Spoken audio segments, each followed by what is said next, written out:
dan Nabi Muhammad sallallahu alaihi wasallam kafatil anbiya'i wal mursalin lijamil muslimin wal muslimat wal mu'minin wal mu'minat khususan ila hadrati Syekh Ibn Atta Iskandari sya'ulillahi lahumul Fatihah.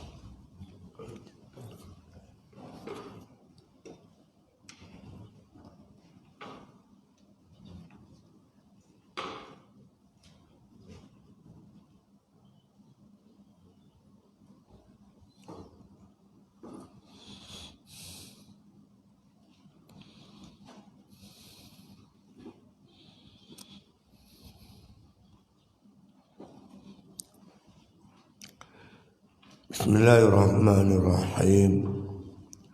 Alhamdulillahi Rabbil Alamin. Wassalatu wassalamu ala asyrafil anbiya wal mursalin wa ala alihi wa sahbihi ajma'in.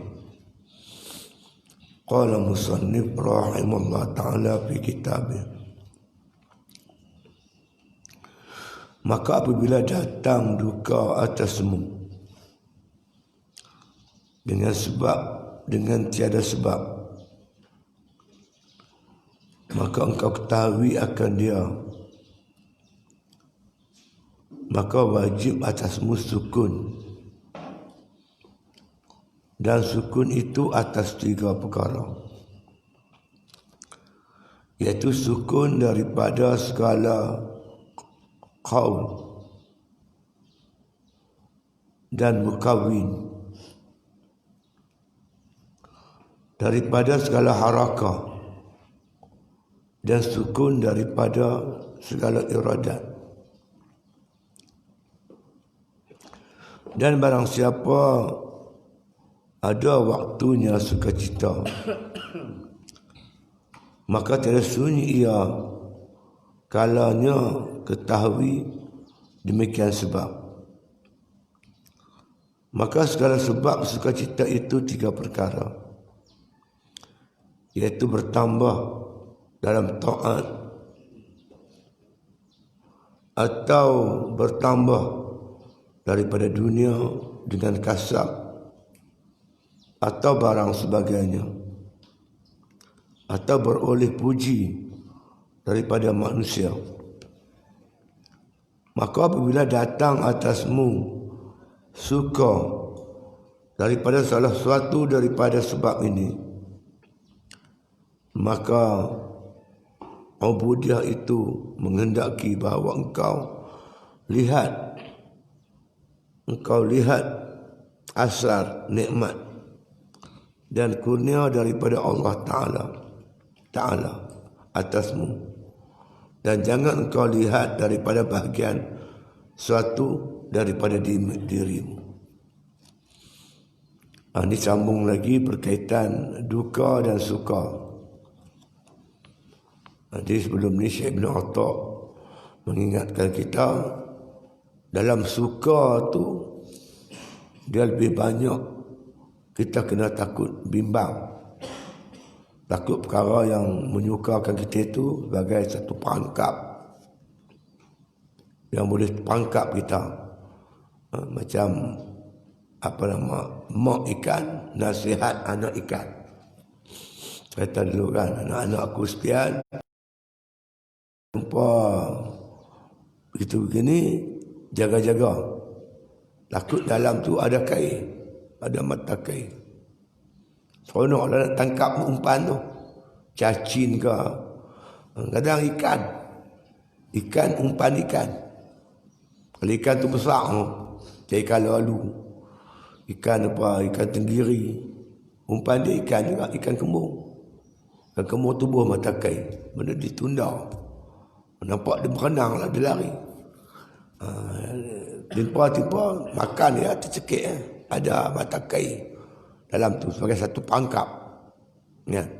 Kita dalam kita sonok-sonok tu jaga baik-baik. Dalam tu ada pangkap yang cukup banyak, benda yang boleh membahayakan kita. Tapi dalam duka cita biasanya kita terus ingat pada Allah. Tapi dalam sukacita tu selalu kita lupa. Mungkin ibadat lewat waktu, mungkin kita miss kuliah dan sebagainya. Kan?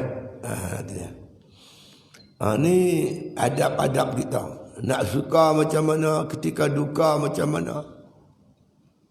Apa kita perlu buat? Jadi Syekh Ibn Atta sebut, Datuk Pola Mani ni sebut, dalam duka cita tu, mungkin benda yang duka cita yang berlaku kat kita tu, mungkin sebab daripada kita. Sebab kita buat maksiat, Allah datangkan bala ke atas kita. Biasanya bila kena, macam berlaku di di Sulawesi, kawasan maksiat yang hebat, LGBT datang sekali habis. Zaharal fasadu fil barri wal bahr bima kasabat aydin nas. Berlaku kerosakan di daratan lautan sebab tangan manusia. Yuziqahum ba'dallazi amilu, supaya kami nak rasakan kesan daripada apa yang mereka telah buat. La'allahum yarji'un, mudah-mudahan dengan bala yang kami turunkan itu manusia kembali balik kepada Allah. Berlaku di Bosnia Herzegovina tahun 90-an, awal 90-an. Mereka pun tak sangka boleh berlaku pada diri mereka. Bosnia ni orang kulit putih, macam orang putih lah. Jiran dia Serbia. Serbia dengan Bosnia ni kalau kita tengok tak boleh nak beza. Kulit putih dua-dua tu. Tapi Bosnia ni orang Islam, Serbia ni orang kafir. Duduk sekali-sekali macam satu taman. Kalau kita orang tak kenal, kita nampak biasa aja. Tapi Bosnia ni orang Islam, Serbia ni orang apa, agama apa, komunis apa.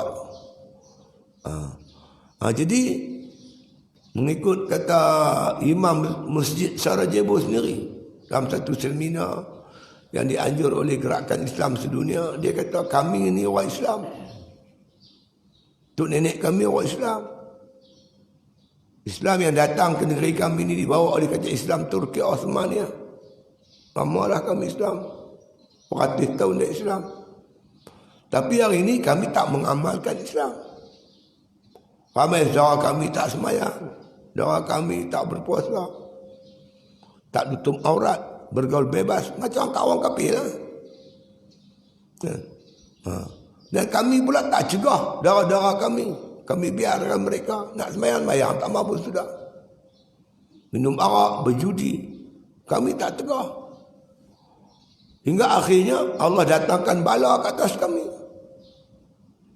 Kami tak sangka jiran-jiran kami Serbia sanggup bunuh anak-anak kami, sanggup rogol isteri kami depan mata kami, perkosa anak-anak gadis kami depan mata kami.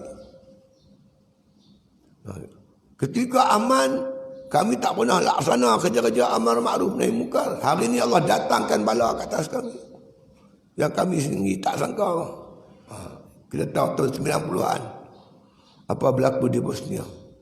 Dia baca hadis Nabi, la ta'murunna bil ma'ruf wa la tanhauna 'anil munkar aw la yushikanna Allah yab'atsa 'alaikum iqaban min thumma tad'unahu wa la yustajabu lakum. Nabi kata, hendaklah kamu bangkit tegakkan amar ma'ruf nahi munkar, ataupun kalau kamu tak buat kerja-kerja ni, Allah datangkan azabnya yang amat pedih. Summa tad'unahu wa la yustajabu lakum. Kemudian kamu berdoa, Tuhan dah tak mau doa, makbulkan doa kamu. Dia kata jangan sampai bila kita menadah tangan ke langit, Tuhan dah tak mau dengar doa kita dah. Itu sebab berlaku benda yang mereka ceritakan sebab kita sendiri. Dalam satu kawasan, orang buat bendang, tanam padi. Ada sebagiannya itu tak keluar zakat. Bila tak keluar zakat, Allah datangkan bala. Bila bala itu turun, kemarau, kering bendang. Kemarau itu bukan sangat berlaku tempat orang-orang yang tak keluar zakat. Dia akan datang menyeluruh. Yang keluar zakat pun kena, tak keluar zakat pun kena. Bendang tu imam ke, bendang ustaz ke, Benda hafiz ke, sahibul fadilah ke, hafiz semua ada sabu. Ni Allah Ta'ala firman, wattaqu fitnatan la tusibanna allazina zalamu minkum khassah. Takut oleh kamu bala bencana yang tidak menimpa orang yang zalim saja kalangan kamu. Bala turun umum. Ada turun bala kepada orang apa? Orang tak keluar zakat, itu azab. Bala turun kemarau pada orang yang keluar zakat, itu namanya ujian Allah, dia bagi pahala. Sebab itu bala ni turun, duka cita ni turun, mungkin tebak tangan kita, mungkin ujian daripada Allah, mungkin Allah kifaratkan dosa kita, mungkin makna kata Allah angkat derajat kita, mungkin Allah nak anugerah kita sifat sabar. Biasanya bala banyak membuat kita muhasabah. Tapi benda yang menggembirakan biasanya banyak melalai dan melupakan kita. Sebab tu ulama sufi dia lebih takut datang perkara yang menyeronokkan daripada perkara yang mendukacitakan. Itu adab-adab. Adab kitanya bila kena bala, muhasabah diri. Mungkin ini ujian Allah, mungkin Allah angkat derajat, mungkin ini sebab dosa aku, supaya aku bertaubat. Dia main fikir-fikir begitu.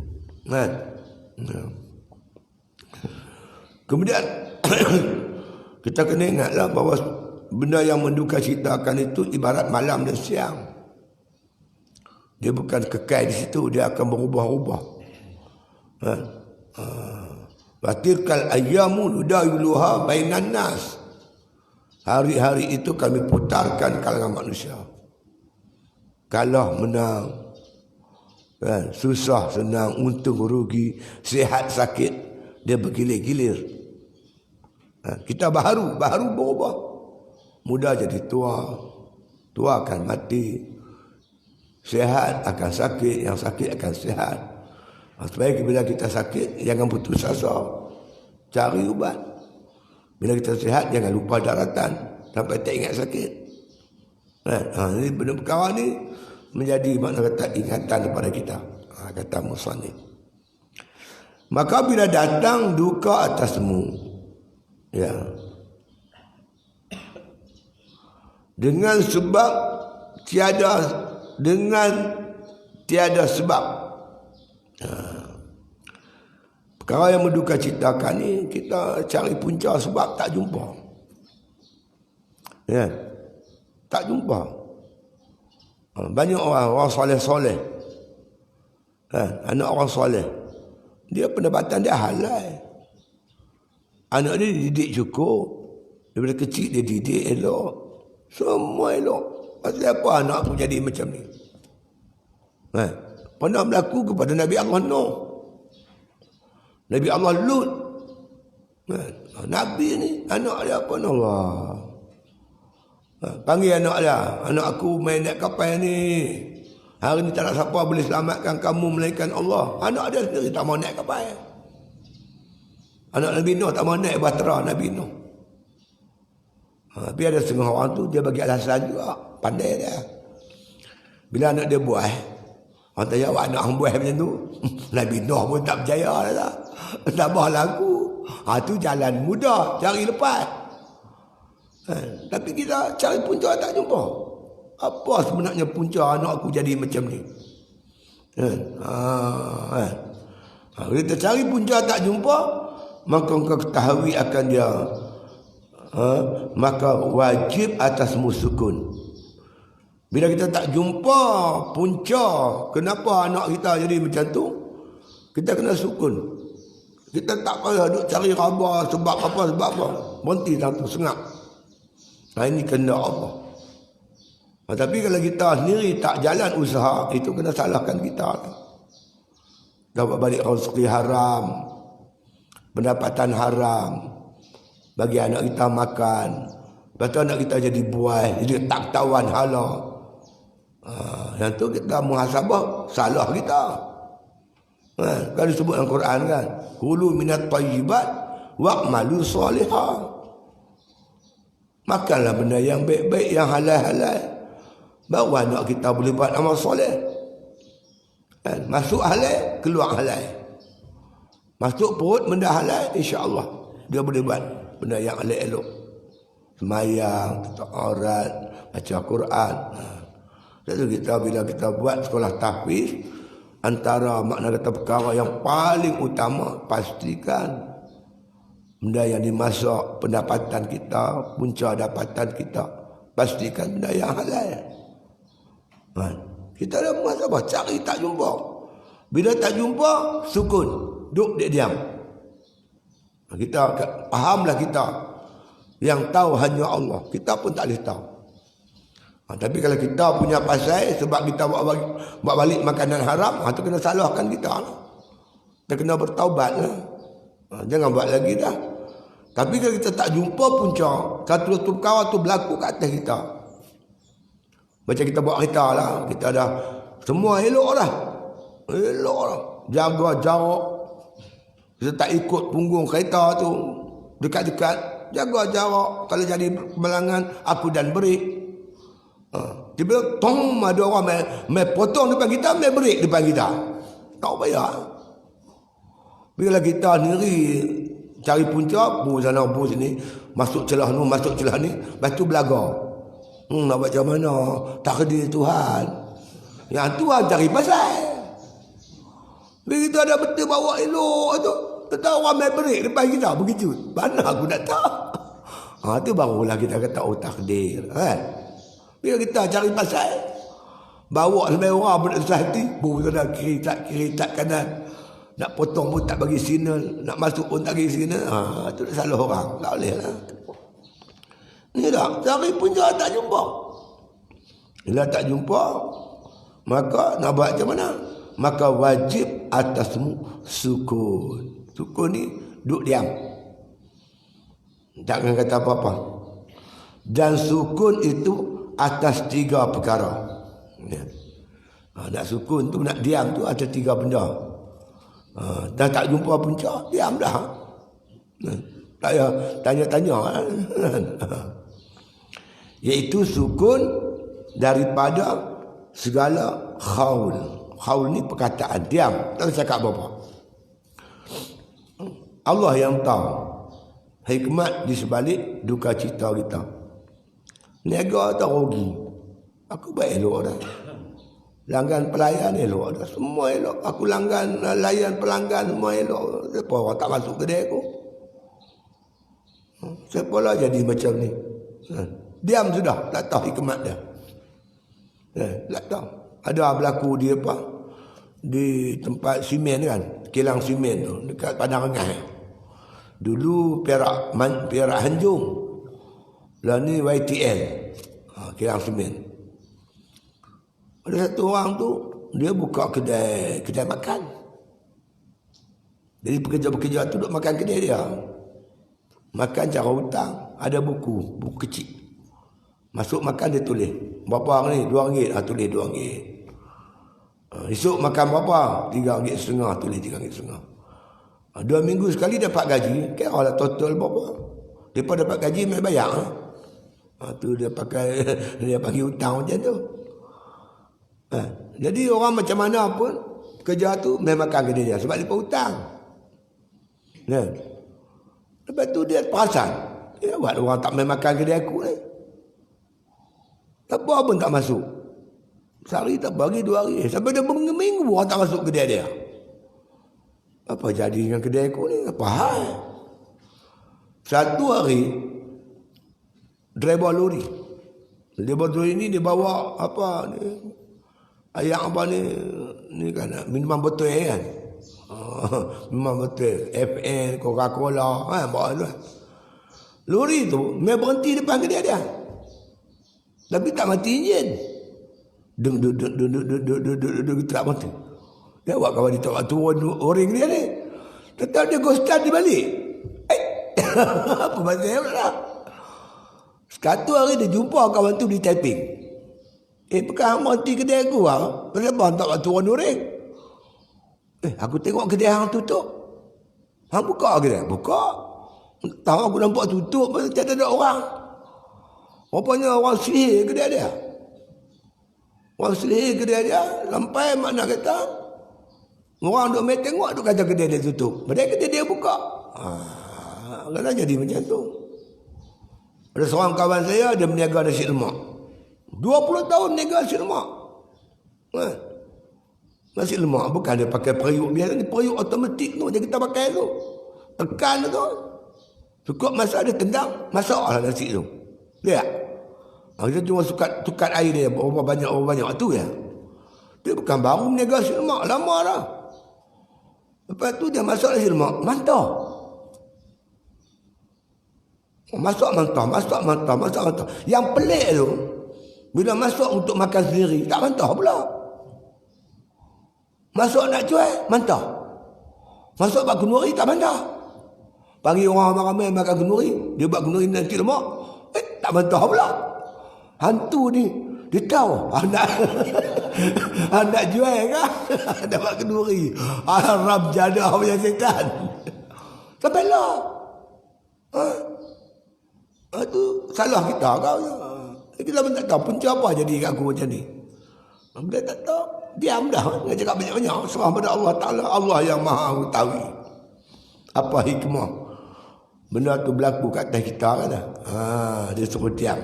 Perkataan qaul, perkataan kita tu diam. Dan sukun dia kata, daripada segala harakat.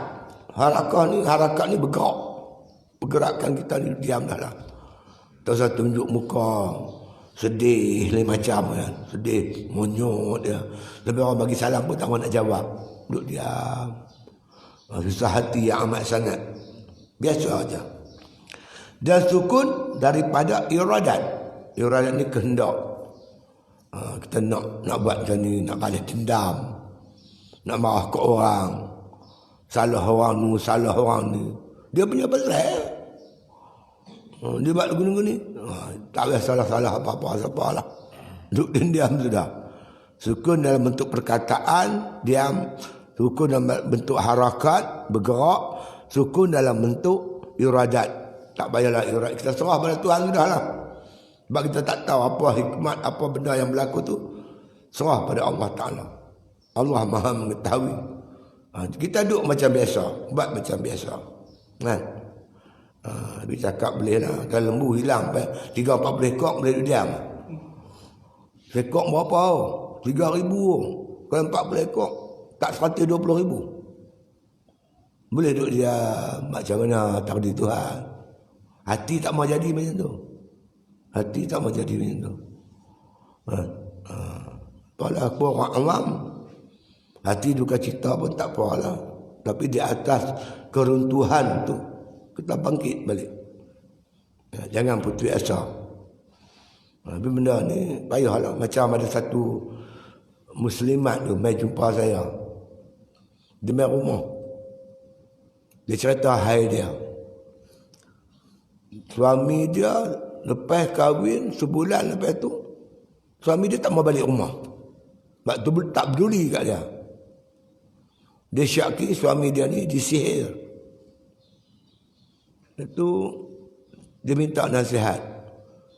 Saya kata, saya boleh nasihat. Tapi saya tak tahulah. Cikgu ni boleh buat ke tak boleh buat. Dia takut cikgu tak boleh buat. Dia kata, cubalah Ustaz nasihatkan saya. Kok saya boleh buat. Saya kata, saya ada pengalaman cikgu. Saya terpisah dengan keluarga saya, dengan anak isteri saya. 5 tahun dia kata. Saya kena ISA. Kalau layan hati dia ingat anak, ingat isteri. Lepas tu saya tulis surat pada Tok Guru saya. Tok Guru saya cuba kata, enta cuba kalihkan ingatan tu kepada Allah. Kalihkan ingatan tu. Supaya hati kita rajin ingat Tuhan.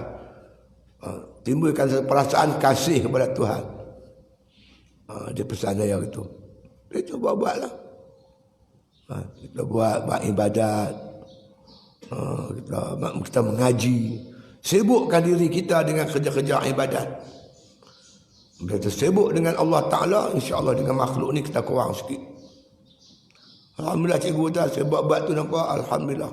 Tekanan perasaan tu dia jadi kurang. Cubalah cikgu buat. Buat macam mana? Bangun malam. Cikgu rajin baca Quran. Dia nasib baik dia pasal ada anak dia seorang. Dia dapat seorang anak. Anak tu pun dah umur. Darjah 1, darjah 2 dah. Itu yang duk hibur dia tu. Lepas tu dia buat lah. Dia buat. Lepas tu dia telefon saya. Dia mesej. Alhamdulillah Ustaz. Dia kata macam tu Ustaz boleh terubat tu. Alhamdulillah dia kata. Saya dah alami. Hari ni bagi saya, kalau suami saya nak balik-balik dah. Tak pun tak apa lah. Sebab saya dah ada Allah, dia kata. Dia dah mula seronok ibadat. Seronok semayang. Sikit banyak ingatan dia pada suami dia makin kurang lah. Hari tu saya pergi ke Batu Gajah tu. Saya pun habaq kat dia. Kalau ada masalah, pergilah ke Batu Gajah tu. Ada seorang kawan saya tu boleh berubat. Saya pergi Batu Gajah, tengok dia ada. Saya tak perasan dia lagi. Tengok sekali, mana kita nak kenal, nak cam. Dia salam, pergi salam saya. Cik Ustaz ingat saya tak? Saya kata, siapa dia? Dia abang cikgu ni. Ni suami saya dia tak? Kita rapat dengan Tuhan, Allah selesai masalah kita insya-Allah. Suami dia balik sendiri mai kat dia. Kurus dah suami dia tu. Allah kesian tengok. Kurus sungguh. 2-3 bulan lepas tu dia telefon pula. Dia kata suami dia mati. Nak abaknya. Kita boleh cerita ke orang. Tapi kita belum tentu lagi. Jadi kita tak tahu punca. Ada orang dengki. Sihir rumah tangga kita. Macam-macam dia boleh buat. Serah pada Allah Ta'ala. Sukun. Sukun ni diam. Pasal apa kita diam? Sebab kita tak jumpa punca dia. Apa yang Tuhan buat tu banyak kita tak tahu. Di sebalik hikmat dia tu. Kita tahu ada juga kita tahu. Tapi yang kita tahu tu amat sikit. Yang kita tak tahu tu banyak. Macamlah Tuhan perintah kita. Banyak kita tak tahu. Kenapa sembahyang subuh pukul 6? Tak boleh ke pukul 8? Cari sampai sudah tak jumpa. Kenapa Tuhan sembahyang subuh pukul 6? Kenapa tak pukul 8? Pukul 8 bagi sikit. Panas lagi kan? Tak sejuk sangat. Wallahu a'lam. Kenapa Allah Subhanahu wa taala memerintahkan kita puasa di bulan Ramadan? Bulan lain tak boleh ke? Januari ke Februari ya? Bulan Februari ni hujan. Dia sejuk. Bulan Ramadan ni selalunya Ramadan tu maksudnya panas. Kenapa mesti Ramadan? Wallahu a'lam. Banyak di antara hukum-hukum Allah Ta'ala kita tak dapat nak korek hikmah dia. Apabila kita tak dapat korek hikmah dia, jangan kata Tuhan tak betul. Kita yang tak tahu. Antum ta'lamu amillah. Kamu kata, aku kata. Wallahu a'lam. Allah yang lebih tahu. Termasuklah ujian-ujian Allah Ta'ala ke atas kita ni. Banyak kita tak tahu. Biar tu bila kita tak tahu, duduk diam tu dah. Jangan duduk banyak cerita, duduk diam tu dah. Serah pada Allah Ta'ala. Ya. Dan barang siapa ada waktunya sukacita, menyeronokkan kita lah, gembira, meniaga untung, kita bela ternakan menjadi, bercucuk tanam pun padi kita, tanaman kita menjadi. Maka tiada sunyi ia kalanya ketahui demikian sebab. Kadang-kadang kita tahu sebab yang boleh menduka citakan, menyukakan kita tu. Kadang-kadang tak tahu sebab yang boleh menyeronokkan kita. Tuhan boleh buat bersebab dan Tuhan boleh buat tak bersebab. Kadang-kadang kita main bola. Kenapa kita menang? Kita terajang gol dia masuk. 3 gol, 3 biji, 3-0. Kita tendang. Sebab kita tendang. Atur strategi. Susunan pasukan yang kemas dan teratur. Dengan latihan yang bersungguh-sungguh. Kadang-kadang menang bukan dengan sebab kita. Sebab dia sendiri. Sebab dia sendiri macam mana? Fullback dia pasin kat goalkeeper. Goalkeeper tak perasan. Dia tahu gol masuk. Dia pasin-pasin dia tak tolak pergi kat goalkeeper. Goalkeeper tak perasan. Masuk gol. Masuk gol dengan sebab apa? Sebab dia sendiri. Bukan sebab kita. Dia. Macam Dr. Mahathir. letak jawatan. Bukan kita suruh dia letak, dia sendiri dah letak. Jatuhlah kerajaan Pakatan Harapan. Bukan pasal tebuk atap kan, tebuk dinding kan, tebuk apa tak ada, pintu belakang tak ada. Dia sendiri letak jawatan. Tuhan nak tunjuk, aku boleh bagi kamu gembira tanpa sebab. Bukan sebab apa-apa. Sebab saja aku nak bagi. Saja aku nak bagi. Jadi benda-benda macam ni, kita tengok kekuasaan Allah Subhanahu Wa Taala. Dr. Mahathir pun dia bukan nak letak jawatan sebenarnya. Kalau dia betul-betul nak letak, dia takkan cari lagi balik jawatan tu. Ni tidak, beria-ria nak lagi. Bagilah saya jadi Perdana Menteri lagi sekali. Saya tak puas lagi. Oi, nak jadi Perdana Menteri berapa kali? Cukuplah 2 kali, 3 kali, 3 kali Perdana Menteri 22 tahun, Perdana Menteri 22 bulan, Perdana Menteri interim. Lepas ni Perdana Menteri apa lagi hendak? Apa lagi hang mau? Mana dia tak puas, dia nak lagi. Mana hati kecil dia pun sendiri sayang jawatan. Tak tahu dengan kuasa Allah, siapa tak suruh letak, dia pergi letak. Tak pasal-pasal dia letak. Itu menunjukkan Allah Maha Kuasa. Lepas tu duk riuh. Duk riuh bisin. Duk ada macam tu. Jadi bila benda tu sukacita berlaku kat kita, maka kata musannif, tiada seumpama ia kerana ketahui demikian sebab siapa ada waktunya sukacita, maka tiada sunyi ia. Tiada sunyi ia. Dia kata tiada sunyi ia kalanya ketahui demikian sebab. Bila sukacita ni mungkin ada ketikanya kita tahu sebab-sebab dia. Man jadda wajada. Siapa sungguh-sungguh dia dapat. Kita buat bendang, kita pilih padi yang elok. Kita tabung padi tu. Kita airi secukupnya. Kita buah baja. Lepas tu kita jaga dia. Musim kemarau kita pam air dia lagi kat sungai. Airi secukupnya. Jadi kita nampak padi ni menjadi dengan sebab betul cara kita buat. Lihat. Karena ada sebab macam tu. Kan? Macam harga sawit. Zaman Pakatan Harapan 270 ringgit setan. 1 tan metrik 270. Apa usaha yang dibuat oleh kerajaan Pakatan Harapan untuk menaikkan harga sawit? Tak buat apa-apa, duduk melengung situ. Yang tahu berkelahi dengan pembeli. Berkelahi dengan Cina, pembeli besar Cina ada India. Berkelahi dengan Cina, beli dengan India. Dari India dengan Cina tak mau nak beli, sawit terbenam. Tak ada permintaan. Bila penawaran kita tinggi atau penawaran kita konsisten, duduk darah tu ya. Tiba-tiba pembeli tak mau beli, maka dia akan jatuh harga macam durian. Durian belum-belum, orang tak mau beli, murah tak durian? Durian murah. Itu hukum. Hukum makna harga dalam ekonomi. Bila permintaan tinggi, penawaran. Bila penawaran tinggi, permintaan rendah, harga dia akan jatuh. Naik Pakatan Nasional. Khairuddin Al-Takiri dilantik sebagai Menteri Komoditi dan Perdagangan. Dia seorang businessman. Dia tahu. Dia pergi merantau merayau.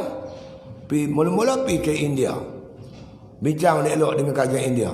Kerajaan India pun setuju. Kita ni bila berniaga tak boleh berkelahi dengan pembeli. Orang nak main kedai kita nak makan tu ya, pergi baki dia. Berkelahi dengan dia. Orang larilah, bodoh. Mahatma Gandhi kata dalam perniagaan raja pembeli, customer.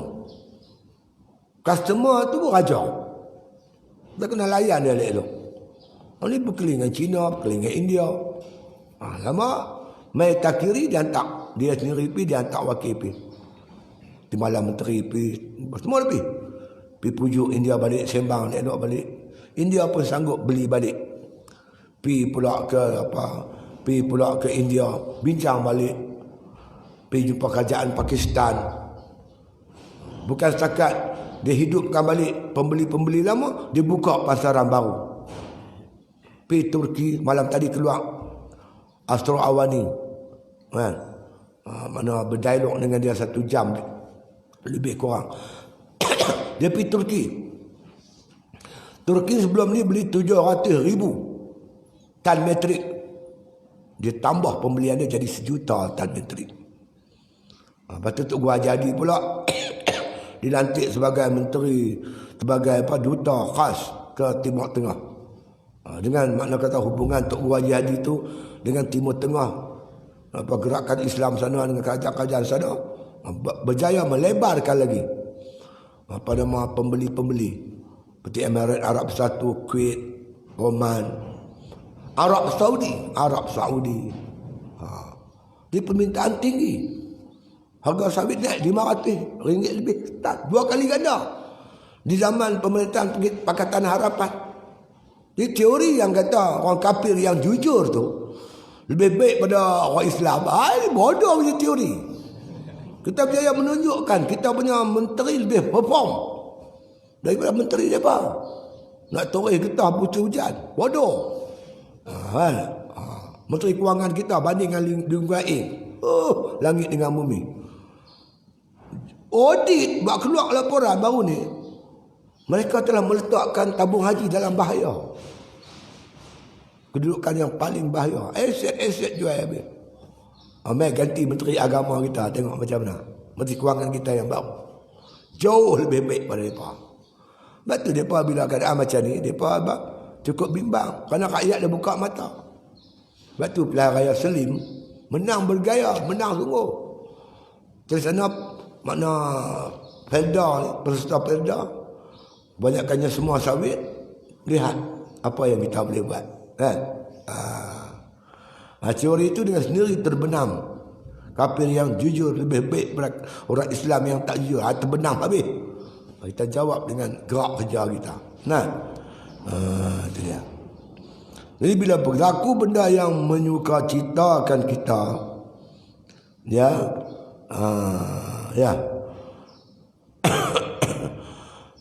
itu dia. Ada kalanya kamu tahu sebab dia. Benda yang menyeronok. Kenapa kita berjaya? Kenapa kita untung? Kan? Kenapa ternakan kita elok? Benda ni menyeronokkan kita. Kita tahu pasal apa. Kan? Maka segala sebab sukacita itu 3 perkara. Pertama, iaitu dia kata bertambah dalam taat. Bila kita taat boleh bertambah. Dulu bayang tahajud pukul 5, lah boleh bangkit pukul 4. Pukul 4 sampai pukul 6 2 jam. Dulu sejam ya, lah ni sampai 2 jam boleh taat. Seronok tak? Seronok. Dulu baca Quran kita boleh baca semuka ya. Sekarang dah boleh baca sampai 3-4 muka. Ada boleh baca 1 juzuk. Taat kita makin bertambah. Dulu kita sembahyang jemaah ya, ni boleh lah qabliyah lagi, ba'diyah lagi. Taat kita tu makin bertambah. Tentulah gembirakan kita. Takkan taat bertambah nak duka cita. Melengung, rahmat. Tahulah aku ni awal. Dulu baca Quran semuka aja. Lah ni 3 muka. Lepas tu seronok lah. Takkan taat bertambah nak duka cita. Gembiralah kita. Itu dia. Atau bertambah daripada dunia dengan kasab. Dunia kita bertambah sebab kasab, sebab usaha kita. Perniagaan kita maju. Buka kedai toyam. Dulu 1 kedai, dah 3 kedai. Sebab apa? Kita urus dengan betul. Urus macam mana? Urus macam mana yang betul itu? Nombor 1, kita cari tukang masak sedap. Dia tahu siapa pakai tukang masak. Masakan dia memang A lah. Macam kita pergi pujuk dia. Kalau aku ambil yang kerja dengan aku, berapa hendak? Bagi 1,000 sebulan tak apa. Tak apa, aku up sikit 1,200. Dengan sebab kita galakkan dia, naikkan sikit gaji, dia main kerja dengan kita. Tukar masak yang hebat. Lepas tu kita cari pekerja pula. Pekerja macam mana? Pekerja yang baguslah.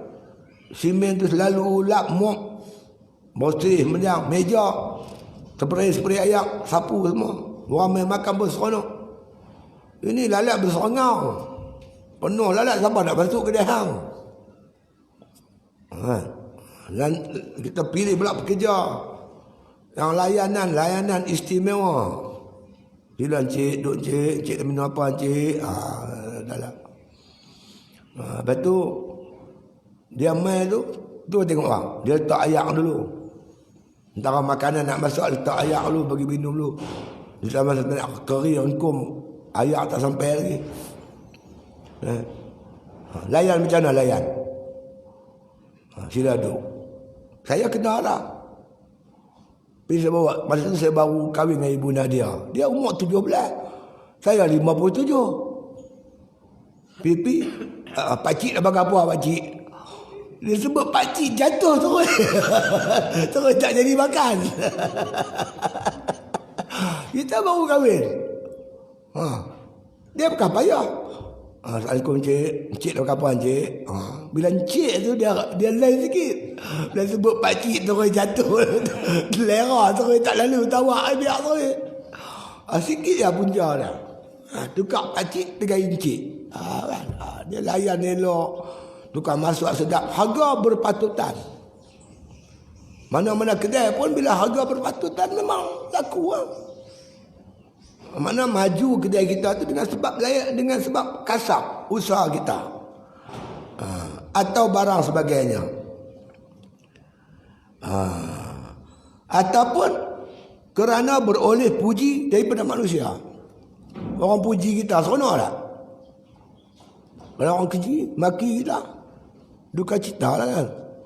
Bila orang puji, menyukakan lah. Juga baik.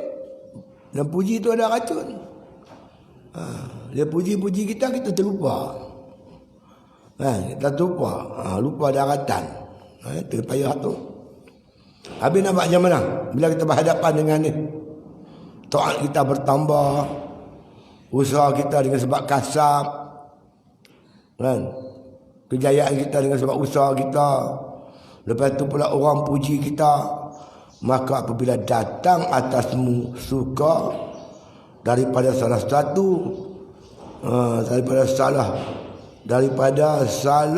suatu daripada sebab ini, maka ubudiyah itu mengenai engkau lihat asar nikmat kurnia daripada Allah Ta'ala atasmu. Jadi sama ada taat kita bertambah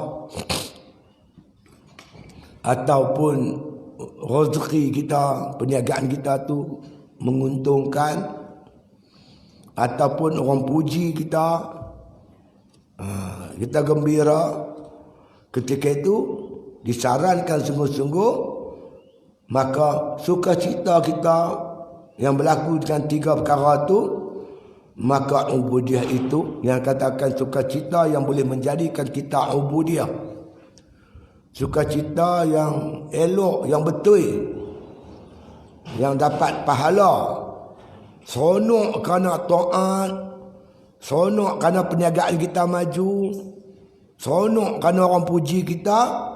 Jadikan seronok itu sebagai ubudiyah, dapat pahala. Macam mana? Maka kata musannif, iaitu mengendaki bahawa engkau lihat asar nikmat, kesan atas nikmat yang kamu dapat, nikmat ibadat, nikmat dunia yang menguntungkan tadi, nikmat orang puji kita. Kesan nikmat tu kita perhati, kesan nikmat, ataupun dan juga kurnia daripada Allah Ta'ala atasmu. Ini anugerah Allah ke atas kita. Allah balas di dunia lagi. Apa balasan Allah kepada orang yang taat kepada dia? Allah Ta'ala anugerah, tambahkan taat. Allah tambahkan rezeki kita. Allah angkat orang nampak puji kita. Kita tak suruh dia puji kita. Kita tak suruh dia hormat kita. Kita kan suruh dia cium tangan kita. Kita tak suruh.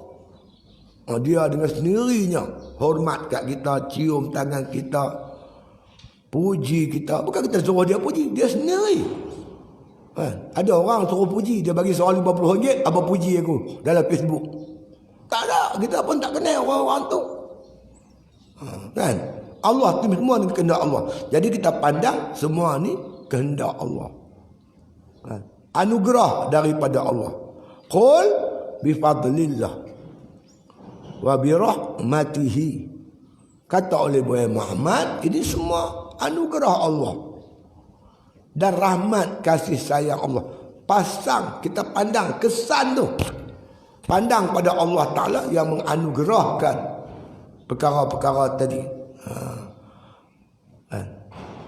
Yang dia kata, qul bifadlillah wa birahmatihi fa bizalikal falyafrahu. Dengan sebab itu kita gembira. Gembira pasal apa?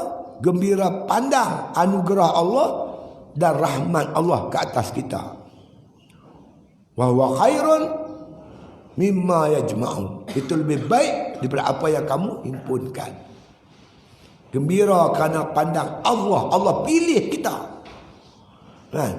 Dengan kasih sayang dia, Allah pilih kita nak bagi yang tu yang ni. Itu dia. Dan jangan engkau lihat pada bahagian sesuatu bagi dirimu. Jangan nampak diri kita. Mujuklah. Aku cari tukang masak yang pandai. Tu yang untung banyak ni. Mujuk tu. Nyarih. Nasib baik. Mujuk, nyarih, nasib baik. Sama ni. Pandang Allah Ta'ala. Tak nampak sikit pun usaha daripada kita. Kita faham usaha kita tidak boleh memberi bekal. Semuanya kehendak Allah, kasih sayang Allah, anugerah Allah, pemberian Allah kepada kita. Gembira kerana tu. Rupanya lah Islam ni, gembira pun kena gaya dapat pahala. Duka cita pun kena gaya dapat pahala. Kalau tak kena gaya, gembira pun dosa, duka cita pun dosa. Kalau maknanya nak gembira duka cita pun ada hukum, tambah yang lain lagi lah. Tentulah ada hukum mana. Menguap pada hukum tu. Menguap benda kecil kan. Tapi ada hukum. Ada hukum dia wajib, ada hukum dia haram. Ada hukum dia sunat, ada hukum. Macam mana hukum menguap haram? Haram lah. Makin pagi, gigi tak gosok.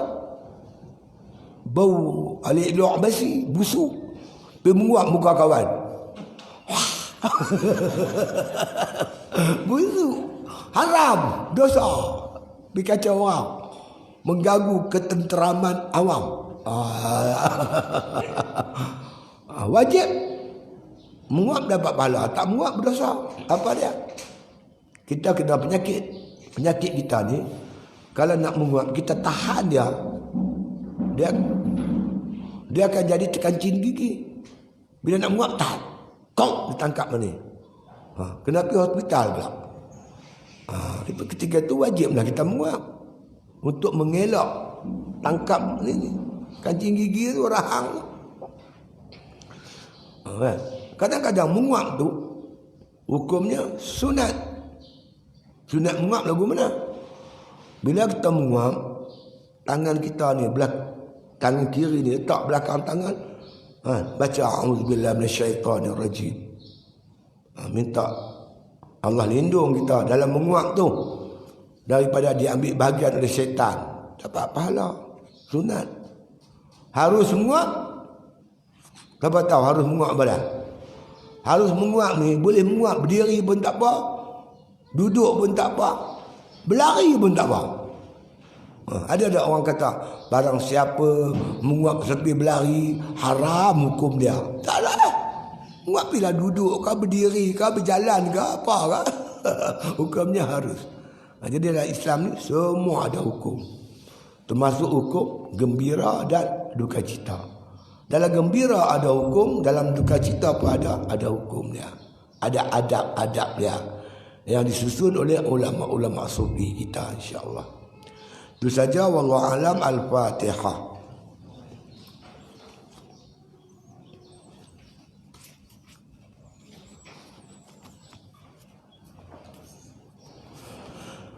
Bismillahirrahmanirrahim. Alhamdulillahil alamin wassalatu wassalamu ala asyrafil anbiya wal mursalin wa ala alihi wa sahbihi ajma'in.